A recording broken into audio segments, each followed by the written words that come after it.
कहानी शुरू होती है साइनियो हाई स्कूल से, जो दो अलग अलग हिस्सों में बंटी हुई है। साउथ जोन में पढ़ते हैं एथलीट स्टूडेंट्स और नॉर्थ जोन में पढ़ते हैं पढ़ाई में तेज बच्चे। दोनों एक ही कैंपस में होते हुए भी एक दूसरे से बिल्कुल अलग सोच रखते हैं और अक्सर आपस में नहीं बनती। एक दिन टीचर काइशी को, जो नॉर्थ जोन की सेकंड ग्रेड स्टूडेंट है, साउथ जोन भेजती है। काइशी डरती नहीं, लेकिन उसके दोस्त घबरा जाते हैं क्योंकि वहाँ का लीडर है ली, जो शरारती माना जाता है लेकिन बहुत टैलेंटेड रनर भी है। काइशी जब एथलीट्स की क्लास में रिपोर्ट कार्ड लेने जाती है तो पता चलता है कि ली ने अभी तक अपना रिपोर्ट जमा नहीं किया। उसी वक्त ली और उसके दोस्त स्कूल के ब्रॉडकास्ट रूम में पहुंच जाते हैं। वहां ली का दोस्त काइशी के बारे में बात करने लगता है कि वो नॉर्थ जोन की स्टार है, बहुत पॉपुलर है, लेकिन हर लव लेटर रिजेक्ट कर देती है, इसलिए लोग उसे ठंडी मिजाज वाली समझते हैं। अचानक काइशी कमरे में आ जाती है, तभी ली का दोस्त जानबूझकर उसका पैर अड़ा देता है। काइशी गिरते गिरते बचती है और गलती से माइक का बटन दब जाता है। ली उसे पकड़ लेता है और दोनों कुछ सेकंड के लिए आमने सामने आ जाते हैं। उन्हें पता ही नहीं चलता कि उनकी पूरी बातचीत पूरे स्कूल में लाइव चल रही है। मजाक मजाक में ली उसे हमेशा सेकंड आने वाली कह देता है क्योंकि वो अपने क्लास टॉपर निंगजे को कभी हरा नहीं पाई। काइशी को बहुत बुरा लगता है और वो गुस्से में चली जाती है। बाद में ली अपने दोस्त को डांटता है, लेकिन तब तक बात पूरे स्कूल में फैल चुकी होती है। नॉर्थ जोन के स्टूडेंट्स ली का मजाक उड़ाने लगते हैं। इज्जत वापस पाने के लिए ली फिजिकल एग्जाम वाले दिन कुछ करने की सोचता है। वार्म अप के दौरान साउथ जोन वाले नॉर्थ जोन को नीचा दिखाते हैं। काइशी चुप नहीं रहती और बॉल थ्रो का चैलेंज दे देती है। एथलीट्स जीत जाते हैं, लेकिन जब पानी गिरने से एक स्टूडेंट फिसलता है तो बात झगड़े तक पहुंच जाती है। हालात बिगड़ने पर काइशी, ली और निंगजे को प्रिंसिपल के पास बुलाया जाता है। प्रिंसिपल चेतावनी देते हैं कि अब लड़ाई बंद करनी होगी और साथ काम करना होगा। इसके बाद स्कूल एक नया एक्सपेरिमेंट शुरू करता है। एथलीट्स पढ़ाई करेंगे और एकेडमिक स्टूडेंट्स को ज्यादा फिजिकल ट्रेनिंग दी जाएगी ताकि दोनों एक दूसरे को समझ सकें। शुरुआत में नॉर्थ जोन के बच्चे,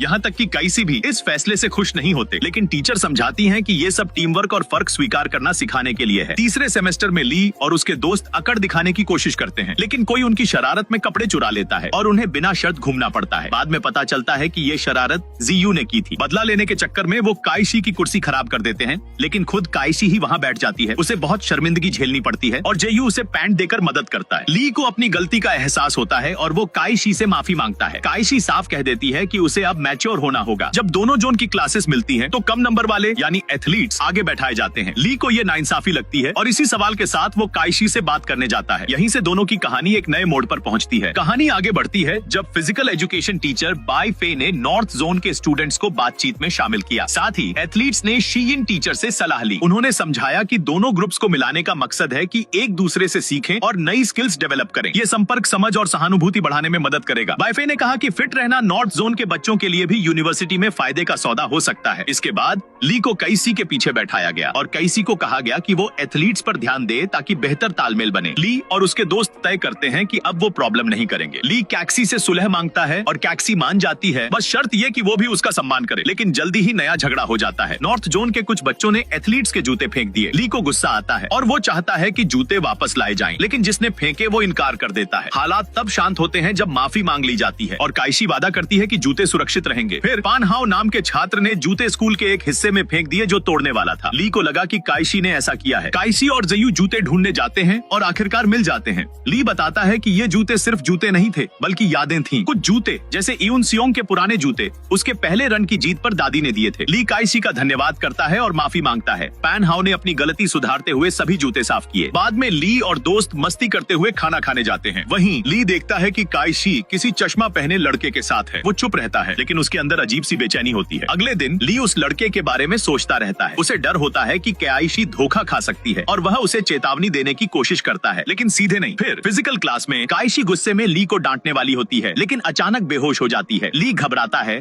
उसे ट्रीटमेंट रूम ले जाता है, गर्म ड्रिंक देता है और उसके टखने पर पट्टी बांधता है। शर्मिंदा होकर ली माफी मांगता है। बातचीत में ली पूछता है कि चश्मा वाला लड़का कौन है। तब काइशी बताती है कि वो उसका भाई युएन हाउसी है, कोई बॉयफ्रेंड नहीं। ली को राहत मिलती है और अंदर से खुश भी हो जाता है। इसके बाद ली काइशी में ज्यादा इंटरेस्ट दिखाने लगता है। वह बार बार सुलह करने की कोशिश करता है और एक दिन क्लास में बिना झिझक उसका फोन नंबर मांग लेता है। काइशी शर्मा जाती है और क्लास में सन्नाटा छा जाता है। बाद में ली अपने दोस्त लिन चुआन को बताता है कि वो सिर्फ दोस्त बनना चाहता है, लेकिन लिन चुआन समझता है कि इसमें कुछ स्पेशल है। वह काइशी के बारे में और जानकारी इकट्ठा करने की कोशिश करता है। कुछ दिनों बाद केमिस्ट्री क्लास में ली और कैक्सी को एक प्रोजेक्ट के लिए जोड़ा जाता है। काइशी सोचती है कि उसके ग्रेड्स पर असर पड़ेगा, लेकिन ली वादा करता है कि वो पूरी मेहनत करेगा। इस निष्ठा को देखकर काइशी उसका नंबर देती है। वही रात ली को काइशी का पहला मैसेज मिलता है। वो इतना उत्साहित होता है कि पढ़ाई और मेहनत करने का मन बनाता है। उसी समय काइशी एक पुरानी फोटो देखती है जिसमें वो अपनी बचपन की दोस्त के साथ है। फोटो उसे एक भयावह याद में ले जाती है। एक घर की जाग जिसमें दोनों फंसी थी। ये अनुभव अब भी उसे सताता है। कुछ दिन बाद शिक्षा विभाग के विजिटर स्कूल आए ताकि वे मिक्स्ड क्लास प्रोग्राम का निरीक्षण कर सकें। उस दिन काइशी की क्लास में केमिस्ट्री का एक्सपेरिमेंट चल रहा था। सब ठीक चल रहा था, लेकिन ली की गलती के कारण लगभग लैब में आग लगने की स्थिति बन गई। पूरा क्लास डर के मारे भाग गया, लेकिन काइशी जम सी गई। पुराना ट्रॉमा उसे याद आ गया। वहीं उसका टखना चोटिल हो गया। ली तुरंत उसकी मदद के लिए भागा और उसे सुरक्षित देखे बिना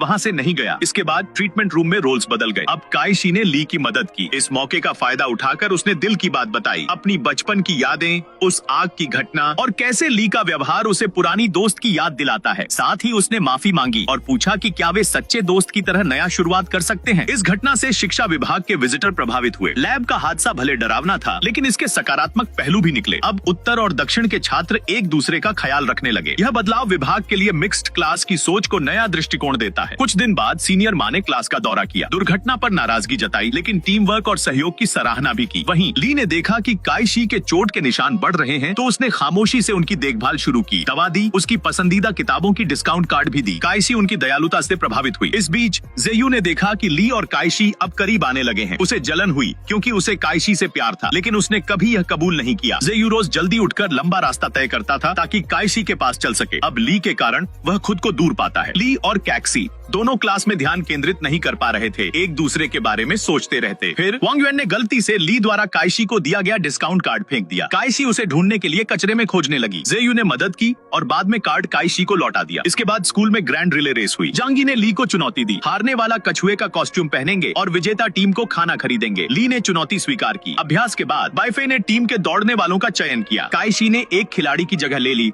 हालांकि उसका पैर अभी ठीक नहीं था। रेस में जब काइशी ने ली को टेस्ट बैटन दिया तो वह लड़खड़ा गई। ली रुका और मदद की, लेकिन काइशी ने कहा कि वह दौड़े। टीम ने पूरी कोशिश की, लेकिन जांगी ने जीत हासिल की। ली को कोई गुस्सा नहीं आया, बल्कि उसने काइशी के साथ अपनी फोटो देखी जो वायरल हो गई। लोग बोले कि वे अद्भुत जोड़ी हैं। अगले दिन ली ने कछुए का कॉस्ट्यूम पहना, लेकिन उसके दोस्त भी उसके समर्थन में कॉस्ट्यूम पहनकर आए। इस वजह से ली को शर्म नहीं आई। ब्रेक में काइशी और दोस्त ली के लिए खाना खरीदने गए। ली ने पता लगाया कि यह सभी का आइडिया काइशी का था और उसने उसे रेस्टोरेंट में खाने के लिए बुलाया। लेकिन खुशियां हमेशा पूरी नहीं थी। ली अपनी कम अंक वाली पढ़ाई को लेकर चिंतित था। वह माता पिता को गर्व महसूस कराना चाहता था। दोस्तों के साथ उसने नकल करने का सोचा। काइशी ने यह जाना और उसे रोक दिया। बाद में ली ने ईमानदारी से अपनी वजह बताई और काइशी ने उसकी मदद करने का प्रस्ताव रखा। जेयू भी पढ़ाई में शामिल हो गया। ली ने कैक्सी से स्कूल में मिलने और रिव्यू करने का वादा किया, लेकिन आखिरी समय में दोस्तों के लिए प्लान बदल दिया। अगले दिन सबको पता चला कि ली और उसके दोस्तों ने क्लासेस छोड़कर फुटबॉल मैच देखने गए थे, जिससे काइशी अकेली रह गई। वह बहुत नाराज और निराश हुई और ली से दूर रहने लगी। ली को समझ नहीं आया कि उसने क्या गलत किया और वह उदास, भ्रमित और बेचैन हो गया। रात को काइशी अपने छोटे भाई हाउसी से बात करती है। हाउसी उसकी भावनाओं को समझ गया और गुस्से में हो गया कि ली उसकी बहन की बातों को गंभीरता से नहीं ले रहा। काइशी शर्मिंदा होकर उसे कमरे से निकाल देती है। अगले दिन स्कूल में ली ने अपनी सफाई दी, बताया कि स्कूल ने एक राष्ट्रीय एथलीट ट्रेनिंग सत्र आयोजित किया था, जिसे वह मिस नहीं करना चाहता था। वह उम्मीद नहीं कर रहा था कि यह इतना लंबा होगा कि स्टडी सेशन छूट जाएगा। काइशी ने उसकी वजह समझी और माफ कर दिया। ली ने वादा किया कि वह फिर कभी अपना वचन नहीं तोड़ेगा। जैसे जैसे एग्जाम का समय नजदीक आया, काइशी और जेयू ने ली और उसके दोस्तों की इंटेंस स्टडी में मदद की। परीक्षा के दिन सभी थोड़े नर्वस थे,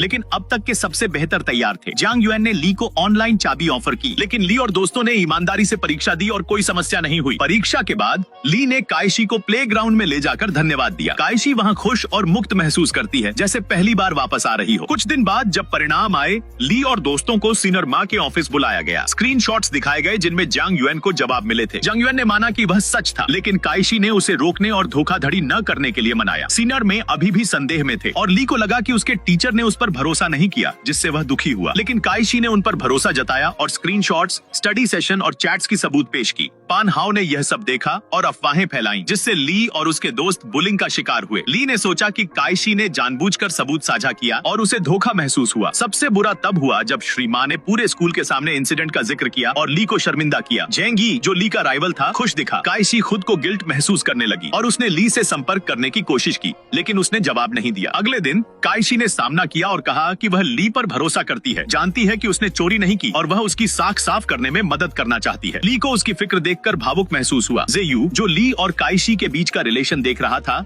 उनकी मदद करने के लिए तैयार हो गया। उसने संदेश के स्रोत का पता लगाया और पाया कि जांगी ने अनाम रूप से जवाब भेजे थे। काइशी और जेयू ने सबूत, और माँ को शांति से सौंपा और श्री माँ ने सार्वजनिक माफी दी। झंग यी को सजा मिली और उसने कहा कि यह ईर्ष्या के कारण था। उस रात ली ने जे यू का धन्यवाद किया और धीरे धीरे वे दोस्त बन गए। काइशी और ली भी अधिक समय एक साथ बिताने लगे और जे यू दूर से शांत भावनाओं के साथ देखता रहा। कुछ समय बाद काइशी की क्लास में नया छात्र आया, ये जिंगशी, जो आकर्षक और करिश्माई था और तुरंत सभी का ध्यान खींच लिया। लेकिन सबसे बड़ा सरप्राइज था कि वह एक प्रसिद्ध सेलिब्रिटी भी था जो पढ़ाई पूरी करने स्कूल लौटा था। बहुत से लोग जिंगशी की तारीफ करते थे, लेकिन उसकी नजरें सिर्फ काइशी पर थीं। एक दिन जब वे अकेले थे, जिंगशी ने काइशी को एक बड़ा राज बताया। वह उसका बचपन का दोस्त था जिसने सालों पहले उस आग की घटना से उसे बचाया था। उस हादसे के बाद उसकी जिंदगी पूरी तरह बदल गई। वह विदेश चला गया, एक सेलिब्रिटी बन गया और अब फिर से काइशी के सामने था, जैसे समय रुका हो। इस बीच ली और जे यू दोनों महसूस करने लगे कि उनके लिए काइशी के प्रति भावनाएं सिर्फ दोस्ती से ज्यादा हैं। लेकिन जिंगशी के आने से वे खतरे में महसूस करने लगे। नया लड़का आकर्षक, समझदार और भावनात्मक रूप से काइशी से जुड़ा था। दोनों ने तय किया कि कम से कम अभी के लिए युद्ध विराम रखना होगा। उन्होंने जिंगशी को चेतावनी दी कि वह काइशी को दुख न पहुंचाए। जिंगशी समझ गया कि दोनों उससे भी काइशी के लिए प्यार करते हैं। कुछ समय बाद जिंगशी ने काइशी से अंग्रेजी में मदद मांगी क्योंकि वह एक अंतर्राष्ट्रीय फिल्म के लिए ऑडिशन दे रहा था। काइशी ने बिना हिचकिचाए उसकी मदद करने का प्रस्ताव दिया और ली और जीयू को भी साथ बुलाया ताकि वह जिंगशी के साथ अकेली न रहे। धीरे धीरे तीनों का ग्रुप और मजबूत हो गया। वे साथ में पढ़ाई और हंसी के पल शेयर करने लगे। जिंगशी ने पहली बार लंबे समय बाद सच्ची खुशी महसूस की, लेकिन उसकी बहन और मैनेजर नीजी ने हस्तक्षेप किया। उसने उसे याद दिलाया कि सेलिब्रिटी होना जिम्मेदारी है और अगर उसने यह रास्ता चुना है तो उसे कुर्बानियों को सहना होगा, चाहे उसे अपनी युवा उम्र के पल गंवाने पड़े। जिंगशी ने यह समझा और अपना ध्यान फिर से संगीत पर केंद्रित किया। उसने एजेंसी ने व्यक्तिगत गुरु भी दिया। इसी बीच जेयू की घर में तनाव था। उसकी माँ चाहती थी कि वह वकील बने,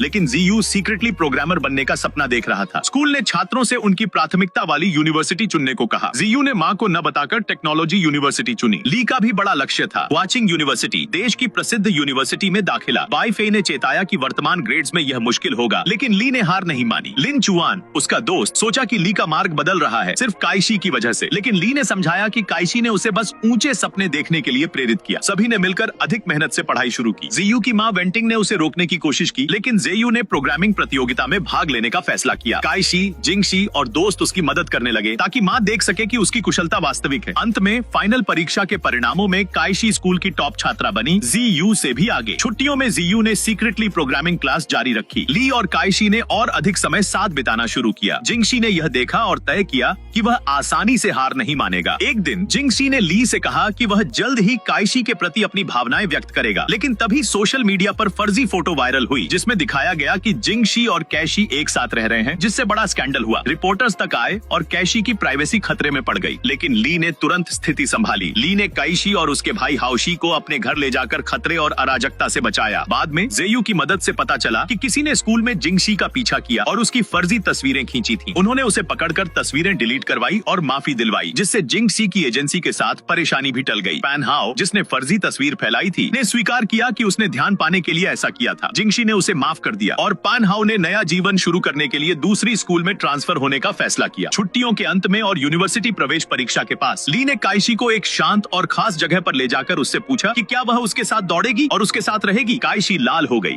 लेकिन तुरंत जवाब नहीं दिया। जिंगशी ने अपने फैंस के लिए एक फैंस पार्टी आयोजित की, लेकिन असल में वह इसे काइशी के लिए बनाना चाहता था। उसने सच्चे दिल से एक गाना गाया, जिससे काइशी को एहसास हुआ कि जिंगशी के सच्चे भावनाएं हैं। इसके बाद जिंगशी ने काइशी से कहा कि वह विदेश में संगीत पढ़ने जाएगा और उसे साथ चलने का प्रस्ताव दिया, लेकिन काइशी ने शालीनता से ना कर दिया क्योंकि उसका दिल अब ली के लिए था। ली और जीयू, जो पहले अलग थे, अब अच्छे दोस्त बन गए। ली ने अपने जन्मदिन पर काइशी को बुलाया और खेल प्रशिक्षण और सैर में शामिल किया। उसने काइशी को धन्यवाद कहा कि वह उसके विशेष दिन पर साथ थी और उसे अगली प्रतियोगिता में आमंत्रित किया, जिससे वह हुआकिंग यूनिवर्सिटी के लिए महत्वपूर्ण प्रमाण पत्र पा सके। जेयू दूर से यह सब देखकर अशांत महसूस करता है, लेकिन चुप रहता है। कुछ दिन बाद काइशी के लिए दुख भरा दिन आया। उसके पिता की सालगिरह। परिवार ने इसे खुशियों के रूप में मनाने का फैसला किया। हाउसी ने काइशी को पिता की साहस, मुस्कान और ल्यूकेमिया से लड़ाई के बारे में बताया, लेकिन उसने काइशी के बाहों पर चोट के निशान देखे और डर गए कि क्या उसे भी वही बीमारी हो सकती है। काइशी ने उसे शांत किया और कहा कि सिर्फ चोटें हैं, लेकिन अंदर से वह डरी हुई थी। अगले दिन काइशी ने स्कूल नर्स से मिलकर हॉस्पिटल में पूरी जांच कराने का फैसला किया। यह खबर उसे बहुत हिला गई। वह उदास और कमजोर महसूस करने लगी और दोस्तों से दूरी बनाने लगी। जीयू ने यह देखा और उसे सपोर्ट दिया, लेकिन काइशी ली को नहीं बताना चाहती थी ताकि उसकी प्रतियोगिता में ध्यान भंग न हो। ली ने तुरंत यह नोटिस किया और उससे बात करने की कोशिश की, लेकिन काइशी ने केवल कहा कि वह अभी बात करने के लिए तैयार नहीं है। ली ने धैर्य रखा और उसका विश्वास बनाए रखा। कुछ दिन बाद काइशी ने माँ को अपनी स्वास्थ्य समस्याओं के बारे में बताया। माँ ने तुरंत चिकित्सा जांच करवाई। डॉक्टर ने रक्त कोशिकाओं में असामान्यता देखी और संभावना जताई कि यह सिर्फ एनीमिया हो सकता है, लेकिन पुष्टि के लिए अधिक टेस्ट किए। समय के साथ काइशी की स्वास्थ्य स्थिति की खबरें दोस्तों और सहपाठियों तक पहुंच गईं और सभी गहरी चिंता में थे। इसी बीच ली की बड़ी प्रतियोगिता और जेयू की प्रोग्रामिंग प्रतियोगिता भी थी। अलग होने से पहले दोनों ने एक दूसरे को शुभकामनाएं दी। काइशी ली की प्रतियोगिता में जाने के लिए असमंजस में थी, क्योंकि वह डरती थी कि उसकी उपस्थिति ली को विचलित कर सकती है। जेयू ने उसे अपने दिल की सुनने के लिए प्रेरित किया। काइशी जाने का फैसला करती है, लेकिन रास्ते में बेहोश हो जाती है। जेयू की प्रतियोगिता के दौरान उसने अस्पताल से तुरंत कॉल आता है। काइशी को एहतियात के लिए भर्ती किया गया और वह आपात संपर्क होने के कारण कॉल पर था। काइशी के अस्पताल में भर्ती होने की खबर सुनते ही ली ने बिना सोचे समझे अपनी प्रतियोगिता छोड़ दी और तुरंत उसे देखने भागा। उसी समय ली अपनी खेल प्रतियोगिता में था, लेकिन उसे अपने शारीरिक और मानसिक हालात ठीक नहीं लग रहे थे। दबाव और चिंता ने उसे हरा दिया और पहली बार सेकेंडरी स्कूल में एक बड़ी प्रतियोगिता हार गई। वह निराश, परेशान और दिल भारी होकर समझ नहीं पा रहा था कि कैसे आगे बढ़े। इसी बीच जेयू उसके पास गया और ईमानदारी से बात की। उसने ली को याद दिलाया कि जब वे प्राइमरी में थे, ली उसे अंडर एस्टिमेट करता था क्योंकि वह अच्छा धावक नहीं था। जेयू ने दिन रात मेहनत की और कक्षा का चैंपियन बन गया। उसने ली को समझाया कि एक हार का मतलब हार मान लेना नहीं और एक गिरावट के लिए पूरे प्रयास को बर्बाद नहीं करना चाहिए। वहीं जेयू के घर में तनाव बढ़ता गया। उसकी माँ वेंटिंग ने देखा कि जेयू छुपकर प्रोग्रामिंग सीख रहा था और नाराज हो गई। उसने सोचा कि यह स्कूल के काम में बाधा डालेगा। पिता ने मध्यस्थता की कोशिश की, लेकिन वेंटिंग ने कठोर निर्णय लिया और जेयू को दूसरी स्कूल में ट्रांसफर कर दिया ताकि वह सिर्फ पढ़ाई पर ध्यान दे। पिछले सप्ताह में ली क्लास में वापस नहीं आया और काइशी और उसके दोस्त गंभीर रूप से चिंतित होने लगे। इस दौरान ली अपने पिता, एक पूर्व एथलीट, के पास गया। पिता ने उसे एक महत्वपूर्ण जीवन पाठ दिया। जीतना भी और हारना भी जीवन का हिस्सा है। महत्वपूर्ण यह है कि तुम दौड़ते रहो। ये शब्द ली के दिल को छू गए और उसने अपनी प्रेरणा फिर से हासिल की। उस रात ली ने काइशी से मुलाकात की और उसने माफी मांगी कि उसने उसे चिंता में डाला। साथ ही उसने प्रतिज्ञा की कि वह लगातार प्रयास करेगा, चाहे वह अपने दौड़ने के सपने के लिए हो या यूनिवर्सिटी प्रवेश परीक्षा के लिए। दोनों ने शांतिपूर्ण बातचीत की और काइशी ने भी अपने भीतरी डर और अस्पताल की जांच के बारे में खुलकर बताया। ली ने उसके हाथ थामते हुए वचन दिया कि जो कुछ भी होगा वह हमेशा उसके साथ रहेगा और उसने काइशी से कहा कि वह अपने भावनाओं का बोझ अकेले न उठाए। कुछ दिन बाद जेयू ने काइशी को मजेदार जगहों पर समय बिताने के लिए बुलाया। वहीं उसने अपने लंबे समय से छुपे प्यार का इजहार किया। काइशी ने उसे हमेशा सिर्फ दोस्त के रूप में देखा और उसके भावनाओं को कभी नहीं समझा। ली ने काइशी को सलाह दी कि वह जेयू के प्रति ईमानदार रहे। उसने कहा कि उससे मिलने का इंतजार वेस्ट न करे